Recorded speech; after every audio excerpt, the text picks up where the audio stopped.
Welcome back, YouTubers. We're gonna move on to Greatest and Never Heard to your triple feature VHS opening.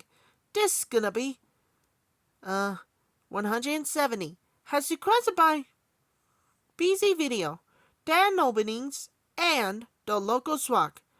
And this is gonna be 170. Was pretty neat. Consists of a 1992 VHS of Drop Dead Fred, in a 1992 VHS of Lethal Weapon 3, in a 1997 VHS of The X-Files, Irresistible, Die Hand, Die Verletzt. First up, we have a 1992 VHS of Drop Dead Fred. Here's the opening for the 1992 VHS of Drop Dead Fred. It's the Dish's relationship with this guy.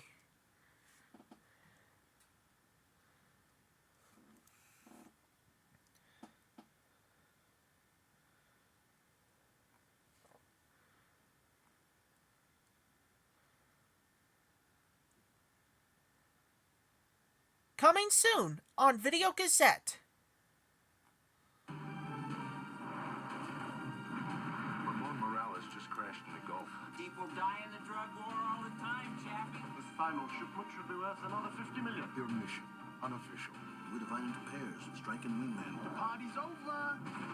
Their courage, unbelievable. Louis Gossett Jr., Rachel McLeish. Hey, Aces. Iron Eagle 3, rated R. Now, what's wrong with you? Tonsillitis? Appendicitis. Yeah! Nobody's died of tonsillitis around here for a while. Appendicitis. Nothing to worry about. Scalpel? What if the joint were in somebody else's hand, like your surgeon, your lawyer, or your local policeman? Would you still say marijuana is harmless? No. Let's see if I can still make a straight line. Partnership for a Drug-Free America.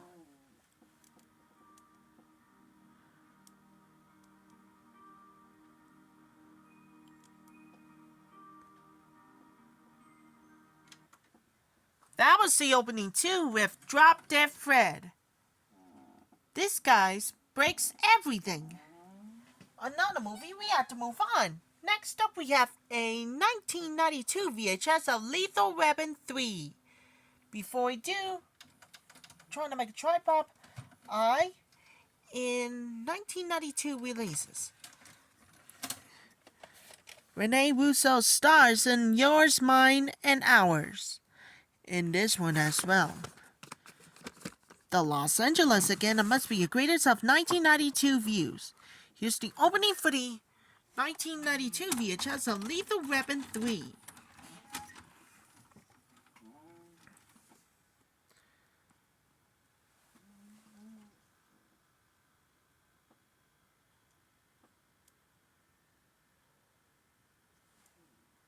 The following preview has been approved for all audiences by the Motion Picture Association of America.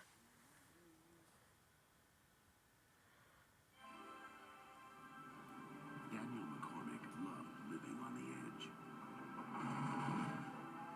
If she comes with a warranty, I'll take her. He wasn't afraid to face anything. Ellen, will you marry me?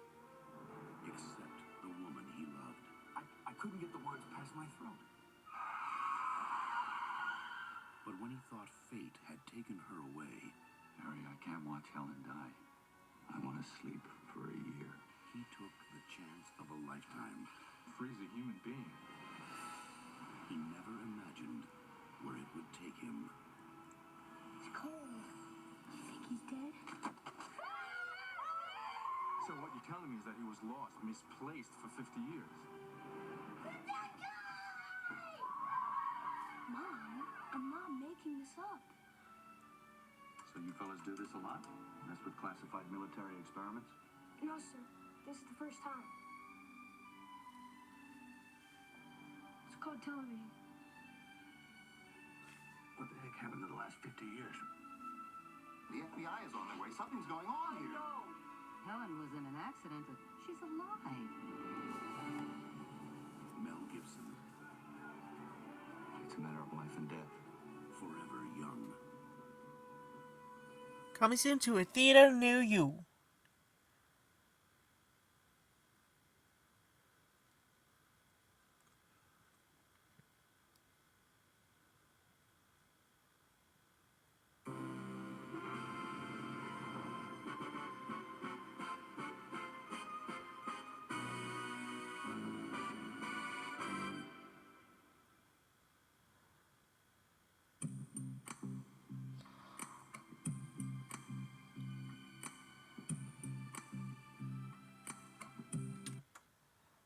That was the opening too with Lethal Weapon 3. And finally, we had to move on. And last but not least, we got a 1997 VHS of The X-Files, Irresistible, Die Verletzt. And this time as well. The 2 episodes again, it must be greatest of 1994 views. Here's the opening for this time as well. 1997 VHS of Irresistible, Die Verletzt, with the X-Files collection of all time forever young.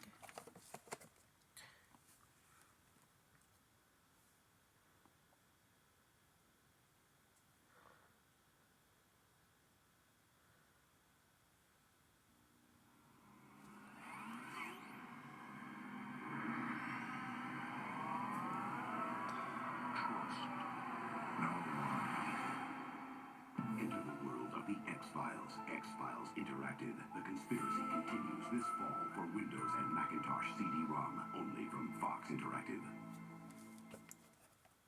A private conversation with Chris Carter.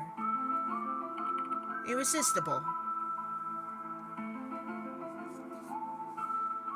This is one of my favorite episodes because it really, in a way, gave me the idea for the next series that I did, Millennium. It was a show that was successful because it was really, really scary. Well, with a character like Donnie Pfaster, you've got a chance to sort of pull out all the stops and make him as creepy as possible. So this is a man who roots around strangers' garbage cans for hairballs. The idea that he liked to shampoo his victim's hair was just sort of wonderfully creepy. You need a shampoo for chemically treated hair.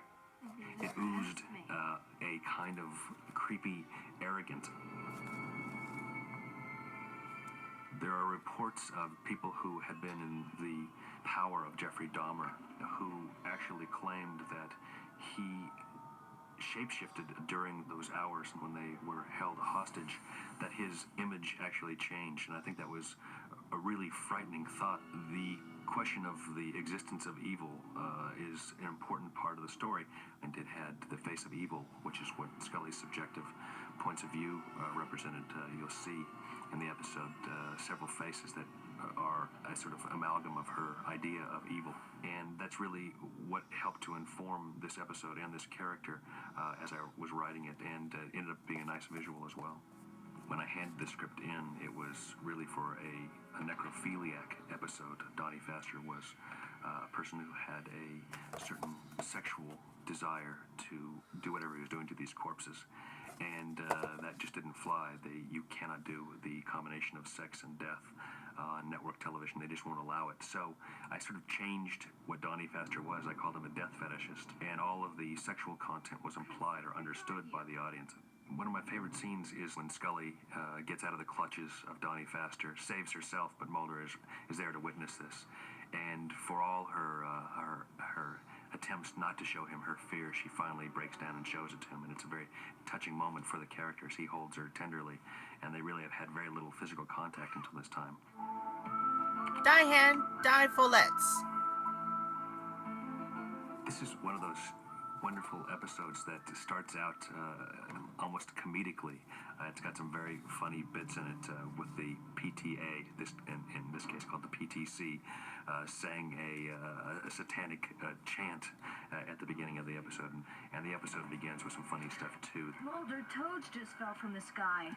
Because their parachutes didn't open. Some things that we wouldn't get to do in normal X-Files episodes. And then all of a sudden it takes a very dark turn when we start to learn of the memories of the young girl, of satanic ritual and worship, and of possibly her abuse at the hands of these people.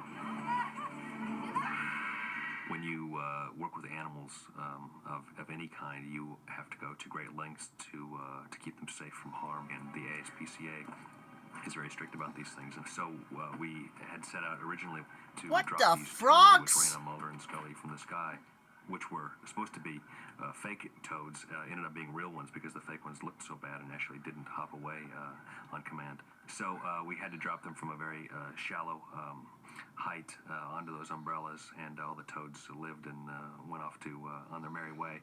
Well, I love the snake scene. It was a difficult scene to film because that snake, which has to slither down some stairs, wasn't great at slithering down them. He would sort of start and then he would flop onto the floor, but in the end, almost a kind of comedic scene in itself, just trying to get it filmed. I think this is a cautionary tale as well about playing with fire, playing with things that are bigger and badder than you might imagine.